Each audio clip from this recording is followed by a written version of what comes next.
Hello बच्चों, तुम लोग को आज इलेक्ट्रोमैग्नेटिक रेडिएशन और हाइड्रोजन स्पेक्ट्रम के बारे में बताते हैं। तो इलेक्ट्रोमैग्नेटिक रेडिएशन बताने से पहले सबसे पहले थोड़ा वेव के बारे में बताते हैं। वेव क्या है? सुनो, वेव तुमको मालूम वेव कैसा होता है? ऐसे इस तरह से चलता है, up down up down up down, इस तरह से क्या होता है? वेव चलता है। तो इसमें सबसे पहले आता है वेवलेंथ। किसको कहते हैं? वेवलेंथ। वेवलेंथ को हम लैम्डा से डिनोट करते हैं, इस तरह से लैम्डा से डिनोट करते हैं। इसको बोलते हैं हम लोग क्रेस्ट, और इसको बोलते हैं ट्रो, TROUGH, ट्रो। फिर यहाँ क्या होता है? क्रेस्ट, और यहाँ क्या होगा? ट्रो। इस तरह चलता रहेगा। तो दो क्रेस्ट का बीच का दूरी या ट्रो का बीच का दूरी क्या बोलते हैं हम लोग? लैम्डा बोलते हैं, ठीक है। और लैम्डा को जो मेजर करते हैं हम लोग, लैम्डा को जो मेजर करते हैं हम, या तो एंगस्ट्रॉन में करते हैं, या तो नैनोमीटर में करते हैं, या तो पिकोमीटर में करते हैं। याद रखना, 1 एंगस्ट्रॉन इक्वल टू होता है 10 के power -10 metre. 1 nanometre equal to होता है 10 के पावर -9 मीटर। और 1 पिकोमीटर इक्वल टू होता है 10 के पावर -12 मीटर। लिख लो। तो वेवलेंथ क्या है सर? दो क्रेस्ट या दो ट्रो के बीच का दूरी क्या बोलते हैं हम लोग? वेवलेंथ बोलते हैं, जिसको मेजर्ड एंगस्ट्रॉन से, नैनोमीटर से या पिकोमीटर से करते हैं। और याद रखना, वेवलेंथ बढ़ता है तो उसका इंटेंसिटी बोलो या तो एनर्जी बोलो या तो फ्रिक्वेंसी बोलो, बात बराबर है। उसका फ्रिक्वेंसी घटता है, फ्रिक्वेंसी घटेगा। अब बताएंगे हम लोग कि इंटेंसिटी, फ्रिक्वेंसी, एनर्जी एक ही चीज़ क्यों होता है। तो वेवलेंथ बढ़ेगा तो फ्रिक्वेंसी घटेगा। और फ्रिक्वेंसी लिखते हैं इस तरह से, ऐसे लिखते हैं, ऐसे। इसको बोलते हैं न्यू, NEU, न्यू। फ्रिक्वेंसी को लिखते इस तरह से। तो वेवलेंथ बढ़ेगा तो फ्रिक्वेंसी घटेगा। इसको लिख लो, वेवलेंथ क्या है। अब बात करते हैं फ्रिक्वेंसी किसको कहते हैं। चलो इसको मिटाते हैं। चलो रे बाबू, फ्रिक्वेंसी क्या है समझो पहले बढ़िया से। हमको भी नींद आ रहा है, लेकिन तुम लोग को पढ़ा रहे हैं, तुम लोग को वीडियो अच्छा लगेगा तो आगे फॉरवर्ड करना। फ्रिक्वेंसी क्या होता है? तो फ्रिक्वेंसी कहता है कि एक पॉइंट से 1 सेकेंड में कितना वेव पास होता है, उसको बोलते हैं फ्रिक्वेंसी। अरे एक वेव मत समझा क्या? किसको बोलते मालूम है? एक क्रेस्ट और एक ट्रो को बोलते एक वेव। इसको बोलेंगे एक वेव। तो एक पॉइंट से, एक सर्टेन पॉइंट से, एक पॉइंट है, 1 सेकेंड में कितना वेव क्या करता है? पार होता है, उसको बोलते हैं फ्रिक्वेंसी। तो मान लेते हैं, अब दो वेव बताते हैं कि एक सर्टेन पॉइंट में कितना वेव पास किया। ध्यान देना कि मान लेते हैं एक वेव ये वाला, ध्यान देना, ये वाला, ऊपर नीचे ऊपर नीचे ऊपर नीचे, ये एक वेव ये है, दूसरा ये वेव है। ध्यान देना ना,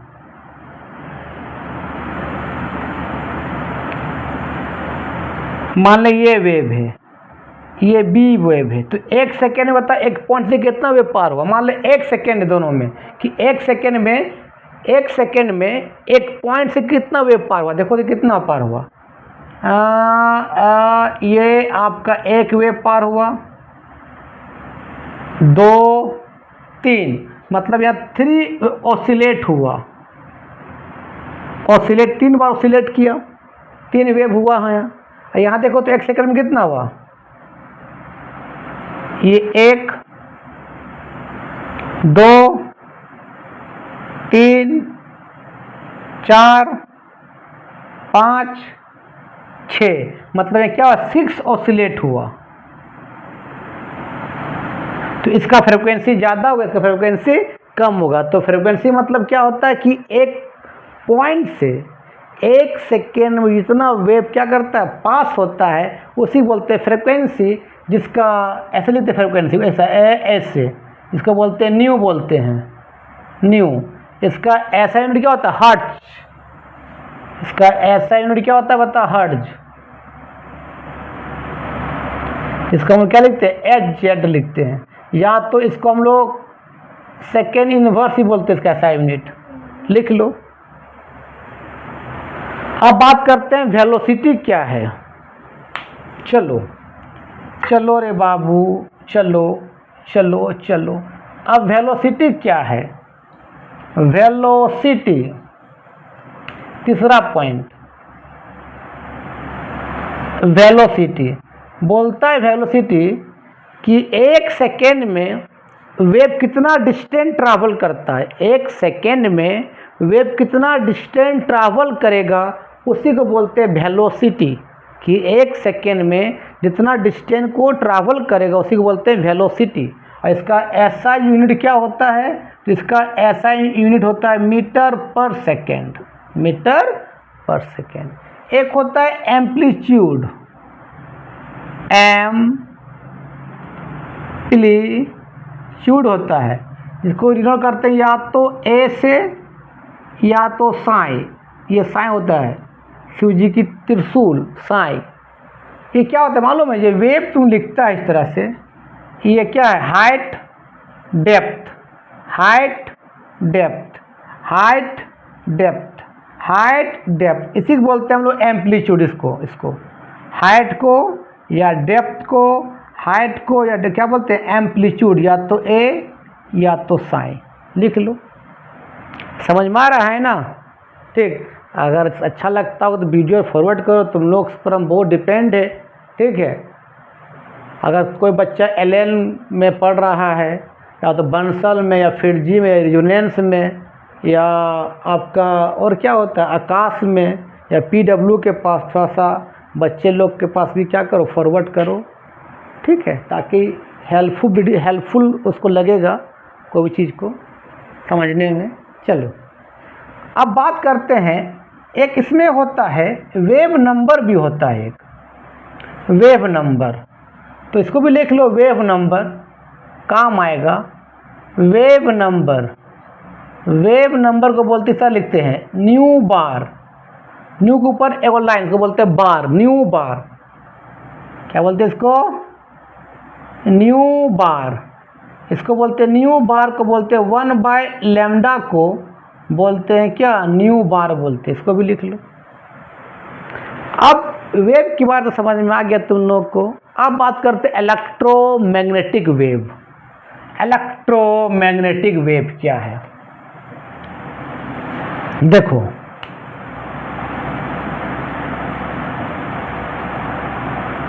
इलेक्ट्रोमैग्नेटिक वेव जिसको क्या बोलते हैं EMR, इलेक्ट्रोमैग्नेटिक वेव। देखो इलेक्ट्रोमैग्नेटिक वेव का जो पहला प्रॉपर्टीज है कि वो जब वेव ऑसिलेट करता है तो इलेक्ट्रिक फील्ड और मैग्नेटिक फील्ड बनाया जाता है, इलेक्ट्रिक फील्ड बनाएगा और मैग्नेटिक फील्ड बनाएगा, दोनों एक दूसरे का परपेंडिकुलर होगा, पहला प्रॉपर्टी।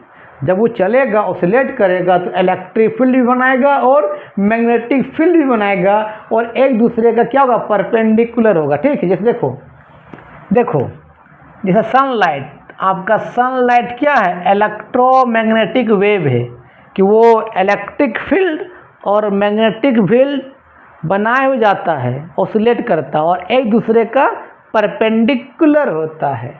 दिखाते हैं, मान लेते हैं ये x एक्सेस है, ये आपका y एक्सेस है और z कहाँ होगा ऐसे ऊपर होगा, तो यहाँ बोर्ड थोड़ी दिखा सकते हैं उसको, ऐसे दिखा दिए कि z है।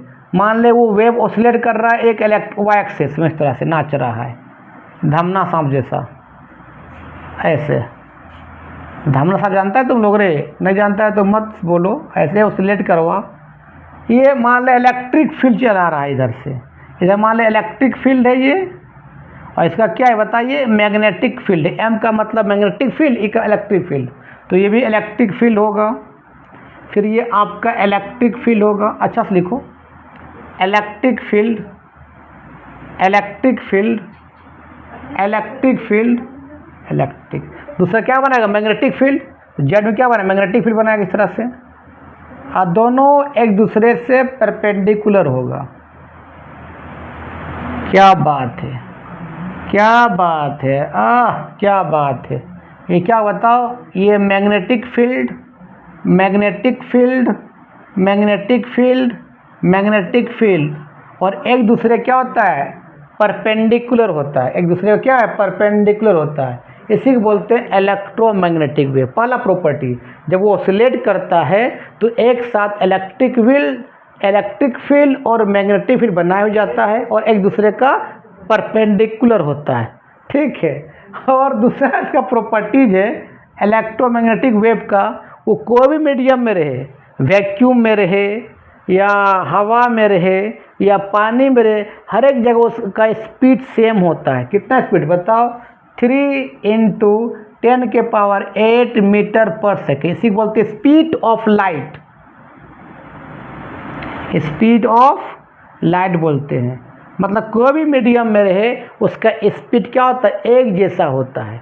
और तीसरा प्रॉपर्टी इसका है भाई कि इलेक्ट्रोमैग्नेटिक को ऑसिलेट करने के लिए, प्रोपागेट करने के लिए कोई मीडियम का ज़रूरी नहीं है। वैक्यूम में भी प्रोपोगेट करेगा, एयर में भी प्रोपोगेट करेगा, वाटर, उसके लिए कोई मीडियम का ज़रूरी नहीं है। ये उसका है आपका प्रॉपर्टी। अच्छा, इलेक्ट्रोमैग्नेटिक वेव में कौन कौन सा रेडिएशन हो सकता है या होता है, देखो सुनो।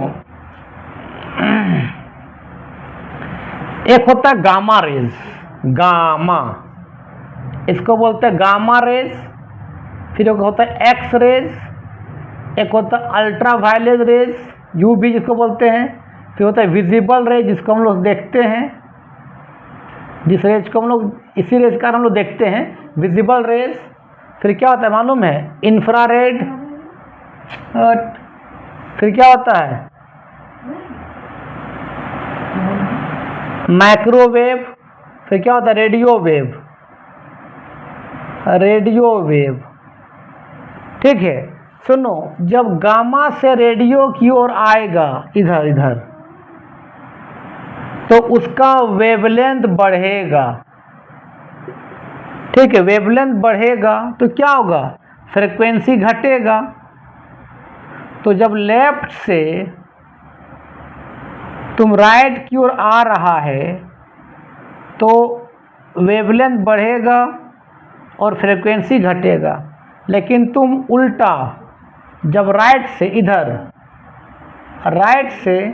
इधर जाओगे इधर, तो उस समय क्या होगा, फ्रीक्वेंसी क्या होगा, बढ़ेगा और लैम्डा क्या होगा, घटेगा। लिख लो।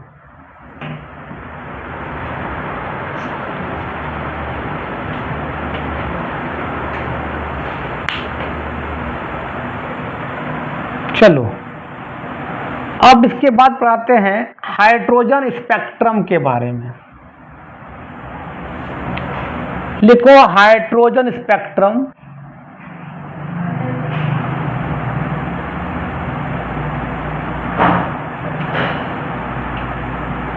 हाइड्रोजन स्पेक्ट्रम बहुत इंपॉर्टेंट है, लिखो। पहले थोड़ा पानी पी लेते हैं।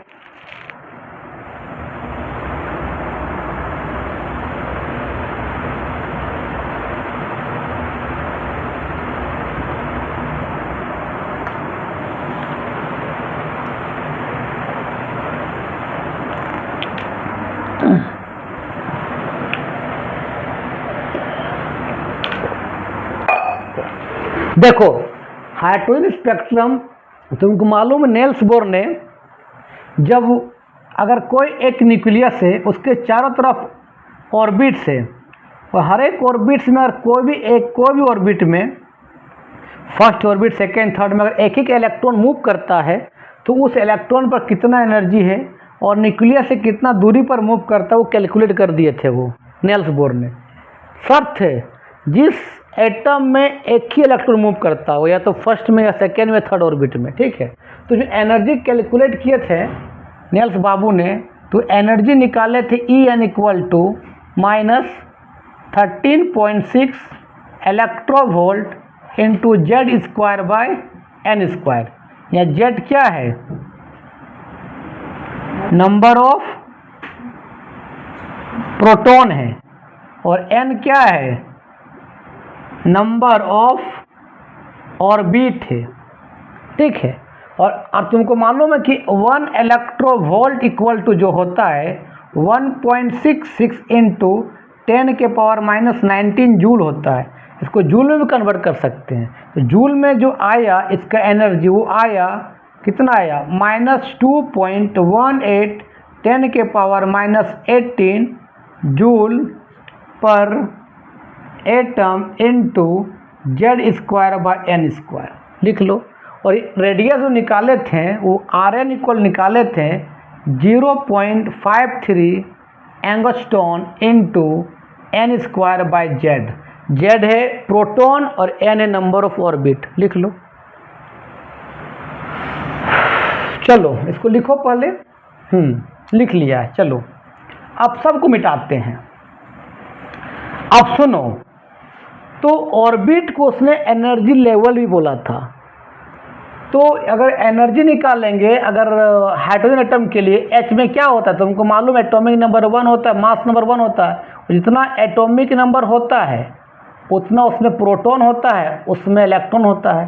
तो Z का मतलब एटॉमिक नंबर और यहाँ P का मतलब प्रोटॉन। याद रखना, अभी यहाँ पर Z का मतलब प्रोटॉन माने हैं। तो यहाँ प्रोटॉन कितना है, 1 है। तो अगर निकालें किसके लिए निकालेंगे, फर्स्ट ऑर्बिट के, तो एन का वैल्यू कितना, 1। यानी जेड को माने प्रोटॉन। तो फार्मूला क्या था बताओ, एनर्जी का फार्मूला कितना था, En इक्वल टू माइनस कितना था बताओ, 13.6। इसको कैलकुलेट भी किए हम, देख लेना वीडियो में बनाए हैं। इंटू कितना, Z square by n square. तो कितना होगा, जेड का वैल्यू 1, प्रोटॉन 1 है और एन का वैल्यू 1। तो कितना आ जाएगा बता, E1 का वैल्यू आ जाएगा -13.6 आ जाएगा इलेक्ट्रोवोल्ट में। पहले सेकेंड ऑर्बिट में निकालेंगे तो n का वैल्यू 2 होगा। n का वैल्यू बढ़िया से लिखो 2 और z का वैल्यू कितना 1। बता कितना हो जाएगा, तो En या E2 हो जाएगा अब यहाँ पर -13.6। z का वैल्यू कितना 1, तो 1 का स्क्वायर 1 होता है, यहाँ क्या n स्क्वायर, तो कितना होगा 2 का स्क्वायर मतलब 4 हो जाएगा ना। n सेकेंड ऑर्बिट है तो 2 का स्क्वायर 4 हो जाएगा। तो इसको सॉल्व करेंगे, E2 कितना -13.6 बाय 4। तो E2 जो आ जाएगा वो अप्रोक्स आएगा -3.4 इलेक्ट्रोवोल्ट।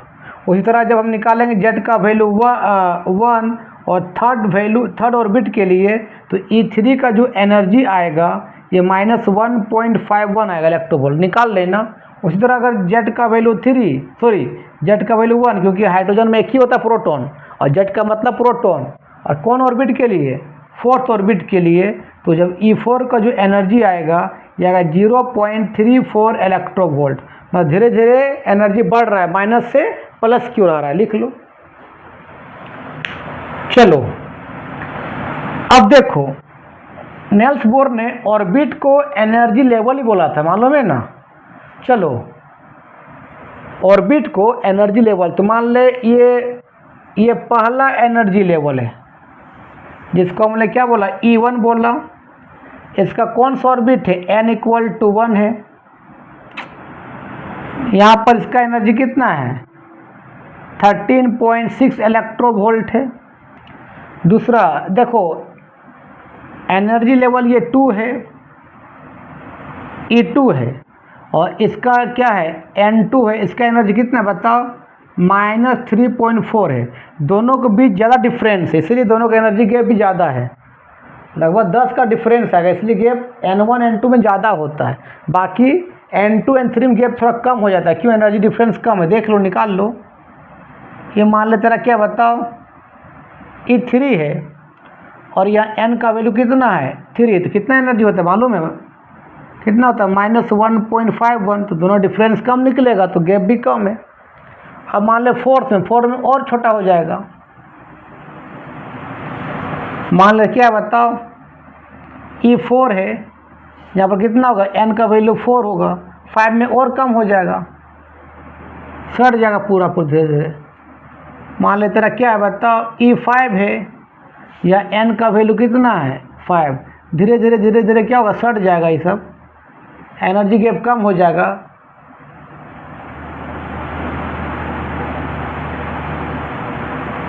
मान ले हमने क्या मान लिया यहाँ पर, E इन्फिनाइट, ठीक है। मान ले यहाँ पर न्यूक्लियस था, ये first orbit, second orbit, third orbit, fourth orbit, इस तरह से।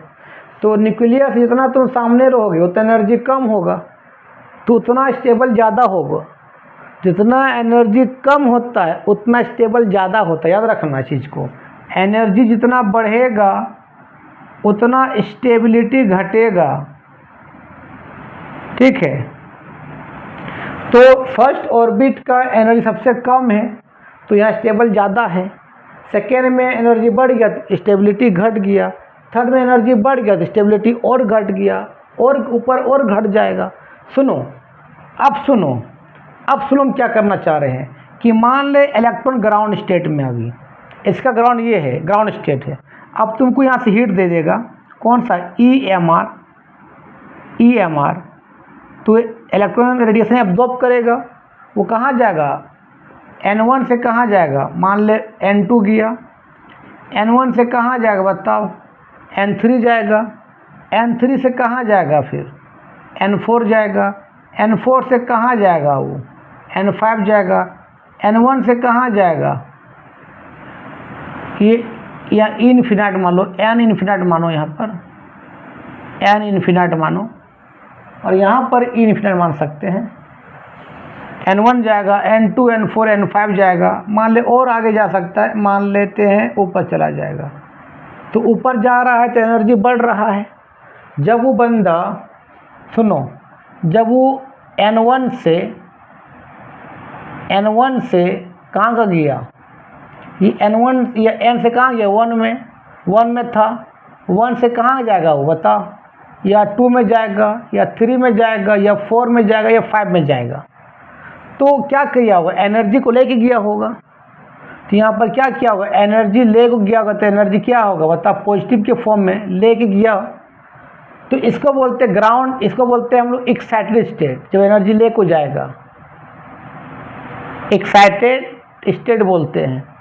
लेकिन वहाँ एनर्जी क्या हो गया, बढ़ गया, तो स्टेबिलिटी घट जाएगा। तो फिर ये बंदा क्या करेगा, फिर 2 से कहाँ आएगा, 2 से 1 आएगा, 3 से 1 आएगा, 4 से 1 आएगा, 5 से 1 आएगा। तो जब वो ऊपर से नीचे आएगा तो उसमें एक लाइनिंग आएगा, जब ऊपर से कहाँ आएगा, फिर से कहाँ आएगा, नीचे आएगा। तो नीचे कैसे आएगा, तो एनर्जी को लॉस करते नीचे आएगा, तो उसमें एक लाइन बनेगा, उसी बोलते हैं स्पेक्ट्रम, और उस लाइन को बोलते हैं लाइमन सीरीज। क्या बोलते हैं हम लोग, लाइमन सीरीज। और जो एनर्जी यहाँ से क्या करेगा, रेडिएंट करेगा इन द फॉर्म ऑफ, किस फॉर्म में, अल्ट्रा वायलेट लाइट के फॉर्म में करेगा, ठीक है। जब वो बंदा 2 से 3 से 4 से 5 कहाँ जाएगा, n का वैल्यू 1 में जाएगा, उसको बोलते हैं D excited state, D excited state. और उस समय क्या करेगा, एनर्जी को लॉस करके नीचे आएगा, तो एनर्जी क्या होता है वहाँ पर, नेगेटिव हो जाएगा। और जब ऊपर से नीचे आएगा तो उसमें डिफरेंट लाइन बनेगा, उसी लाइन को बोलते हैं स्पेक्ट्रम। और ग्राउंड फर्स्ट ऑर्बिट से सेकेंड में जाए, या फर्स्ट से थर्ड में जाए, फर्स्ट से फोर्थ में जाए, तो उस तरह क्या बोलते हैं, लाइमन सीरीज बोलते हैं। अच्छा, इसको मिटाते हैं। अब दूसरा बात करते हैं, इसको मिटाते हैं। इसको समझ में तुम लोग आ गया, कब गेन करेगा, कब लॉस करेगा। उसी तरह मान लेते हैं, अब इसको मिटाते हैं, एनर्जी सबको मिटाते हैं। अब मान लेते हैं यहाँ पर है, इसका ग्राउंड स्टेट क्या है, सेकेंड ऑर्बिट है। अब इसको लाइट देंगे तो सेकेंड से कहाँ जाएगा, थर्ड जाएगा, सेकेंड से कहाँ जाएगा, फोर्थ जाएगा, सेकेंड से कहाँ जाएगा, फिफ्थ जाएगा, कहाँ जाएगा, ऊपर जाएगा और ऊपर जाएगा। लेकिन ऊपर एनर्जी बढ़ते जाएगा, फिर ऊपर से कहाँ आएगा, जहाँ से गया था वहीं आएगा। जब वहाँ आएगा तो एनर्जी क्या करेगा, लॉस करके आएगा, ठीक है। तो इसको बोलते हैं, उसमें जो लाइनिंग बनेगा उसको बोलते हैं स्पेक्ट्रम। 2 से गया 3rd, 2 से गया 4th, 2 से गया 5, 2 से गया 6, तो क्या बोलेंगे एक्साइटेड स्टेट, एनर्जी बढ़ जाएगा। फिर वहाँ से कहाँ आएगा, फिर जहाँ से गया वहाँ आएगा, तो क्या बोलते हैं डी एक्साइटेड स्टेट। तो उसमें डिफरेंट क्या बनेगा, स्पेक्ट्रल लाइन बनता है। उस सीरीज को बोलते हैं हम लोग बल्मर सीरीज, बल्मर सीरीज। और यहाँ पर जो रेडिएशन लॉस करेगा in the form of visible के फॉर्म में, विजिबल रेज के फॉर्म में। यहाँ भी देख सकते हो कि भाई इसका ग्राउंड स्टेट क्या था, 2 था, और 2 से कहाँ गया, 3 गया, 4 गया, 5 गया, 6। तो जब 2 से इधर में जाएगा उसको क्या बोलते हैं बताओ, बोलो यार, एक्साइटेड स्टेट बोलते हैं। उस समय एनर्जी क्या होगा, पॉजिटिव लेके जाएगा। लेकिन यहाँ तो एनर्जी बढ़ गया तो अनस्टेबल हो गया इलेक्ट्रॉन, फिर कहाँ आएगा, स्टेबल होने के लिए कहाँ आएगा, जहाँ से गया था सेकेंड ऑर्बिट आएगा। तो कैसे आएगा देखो तो अब फिर क्या करेगा बताओ, n से कहाँ 2 3 4 5 6 से कहाँ जाएगा बताओ, n2 में आएगा। तो उस समय क्या करेगा, एनर्जी को वो लॉस करके आएगा। उसको क्या बोलते हैं बताओ, डी एक्साइटेड स्टेट बोलते हैं, डी एक्साइटेड स्टेट बोलते हैं। ठीक है, एनर्जी लॉस किस फॉर्म लॉस करेगा, विजिबल रेस के फॉर्म बोलेगा। जब ऊपर नीचे होने से जो लाइनिंग आएगा उसी को क्या बोलते हैं, स्पेक्ट्रम बोलते हैं। और सेकेंड से थर्ड में जाए, सेकेंड से फोर्थ में जाए, उस सीरीज को क्या बोलते हैं, बल्मर सीरीज बोलते हैं। मान लेते हैं अब कहाँ पर है, यहाँ पर 3rd ऑर्बिट में। तो 3rd ऑर्बिट से कहाँ जाएगा, लाइट लेने से 4th में जाएगा, 5th में जाएगा, 6th में जाएगा, 7 लेकिन वापस कहाँ आएगा नीचे आएगा। तो उसको बोलते हैं Paschen series, Paschen, Paschen series बोलते हैं। तो यहाँ पर जो ऊपर से गया, नीचे से गया ऊपर, फिर ऊपर से नीचे आएगा तो वहाँ भी लाइन बनेगा। तो उसमें भी ऊपर नीचे, जब ऊपर एनर्जी लेगा फिर ऊपर से नीचे आएगा तो एनर्जी लॉस करेगा। तो जब 3rd से जाएगा 4th, 3rd से जाएगा 5th तो एनर्जी लेगा, लेकिन फिर ऊपर से नीचे एनर्जी क्या करेगा, लॉस करेगा। तो यहाँ पर लाइनिंग जो बने क्या बोलते हैं, पास्चन सीरीज। और जो एनर्जी की लॉस करेगा जब ऊपर से नीचे आएगा तो एनर्जी लॉस करेगा in the form of IR के फॉर्म में, इंफ्रारेड के फॉर्म में। फिर अब मान लेते हैं कि ये 4th में है, तो 4th से एनर्जी ले कहाँ जाएगा, 5th में, 6th में, 7 में, 8 में, फिर वापस कहाँ आएगा, 4th में। तो जब लेगा एनर्जी तो ऊपर जाएगा, फिर ऊपर से नीचे आएगा, एनर्जी लॉस करते आएगा। तो उसमें क्या बनेगा, एक लाइनिंग बनेगा, उसको भी बोल देंगे क्या, स्पेक्ट्रम, लेकिन उसका नाम है ब्रैकेट सीरीज, ब्रैकेट सीरीज। और यहाँ जो ऊपर से नीचे आएगा तो यहाँ पर जो एनर्जी को लॉस करेगा in the form of infrared. एक ही तरह क्या, यू भी, दूसरा विजिबल, इंफ्रारेड, फिर ब्रैकेट भी क्या, इंफ्रारेड। और एक होता है पी फुंड होता है, यहाँ जगह भी नहीं है, समझ में आ गया, इसी बोलते हैं हाइड्रोजन स्पेक्ट्रम। तो आज का वीडियो हम यहीं समाप्त करते हैं। ठीक है, तुम लोग देखो और अच्छा लगता है वीडियो को फॉरवर्ड करो। Bye bye.